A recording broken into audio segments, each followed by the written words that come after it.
But anyway, would you like to travel over to the world of Japanese anime, Brian? This has been a popular topic here lately. No, not really, unless we're going to talk about something cool like Voltron or something. Well, hold on here. Defender of the universe. Well, we've got emails from some of the listeners that have been listening to some of the emails from some of the other listeners. Now, we've been smartening up this anime and the weebs and the waifus and all of the terminology and everything. Well, we've got a different viewpoint here from Ryan from Liverpool. I'd like to thank everyone on behalf of myself and the band.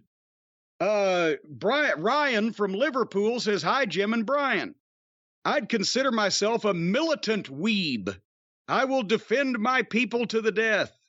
However, the weebs I know, including myself, are all 6 feet plus and trained in everything from boxing and Brazilian jiu-jitsu to Krav Maga and Sambo. I've heard of all those things except Krav Maga, which sounds like a poisonous fruit from the Amazonian rainforest. Possibly Ryan is a poisonous fruit from the Amazonian rain. Nevertheless, that being said, the anime we watch is full of buff men with big swords, or buff men with unnatural fighting ability, or buff men with magical powers. Parenthetically, I wonder if there's a theme here. That's Ryan's words, not mine. There is, however, romance anime, which ranges from the heartwarming and occasionally heartbreakingly sad to seedy school children being assaulted by tentacle monsters. In summary, there are 2 types of weeb: the basement-dwelling, overweight neckbeard fucks who give the rest of us a bad name, and the, to coin an American phrase, jocks who work out, train martial arts, and look at buff cartoon dudes to try to get their physiques. Yours in friendship, Ryan from Liverpool. So they're just like wrestling fans. That's what you're saying. Well, there's got to be a third option in there somewhere. I don't know whether I want to dwell in the basement and grow my neck hair out, or look at buff cartoon dudes and try to replicate their physiques. Can there not be a third option, something in the middle, not too hot, not too cold? Do you think there's ever going to be like a Weebs mods versus rockers, where like the basement dwellers come out and all the big buff Weebs beat the shit out of them for Weeb superiority? But now, wait a minute. What are they doing down there in that basement, though? They may have some fucking weapons, some equalizers going on. And more than likely not. There's another one here from Matthew in West Virginia. And I didn't know they had I didn't know they had video games in West Virginia. Oh, it's another one about this? Simulated. Yes. Oh. Well, remember we read the email from a fella named Slap Cock and Balls, Cockenbawls. It's a fine old Irish surname. So Matthew from West Virginia heard us, talking about that and wanted to add some things in. Hello from Matthew in West Virginia. I wanted to add further after listening to your clip. Well, he's adding further now with Mr. Slap, who was also adding on to Mr. Manny's knowledge of dating sims.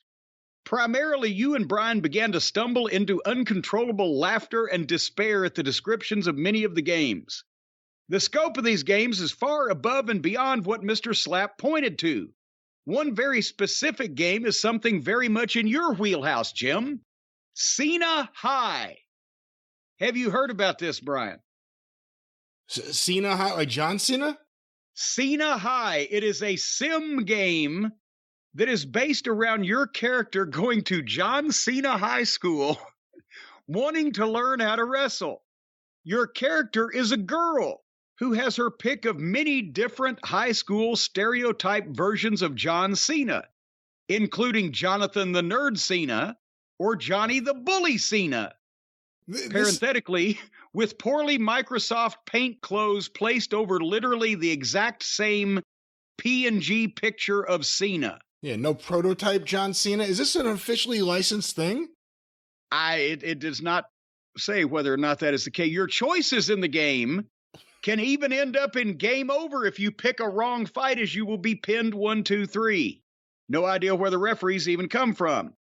The main boss of the game, by the way, is a giant Photoshop inflated Brock Lesnar monster with 6 arms. Just wanted to include that. Another one, Brian, of these mini games that these games people play, you take them and you leave them. Things that they say, honor bright, when they promise you the moon and the stars. Would you believe them? Games people play in the middle of the night. I love Alan Parsons. Another off one is Dream Daddy, where you place a father to a teen girl new to a neighborhood of single dads.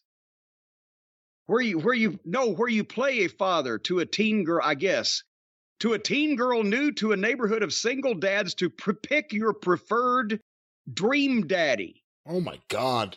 You can choose between the goth dad, the hipster dad.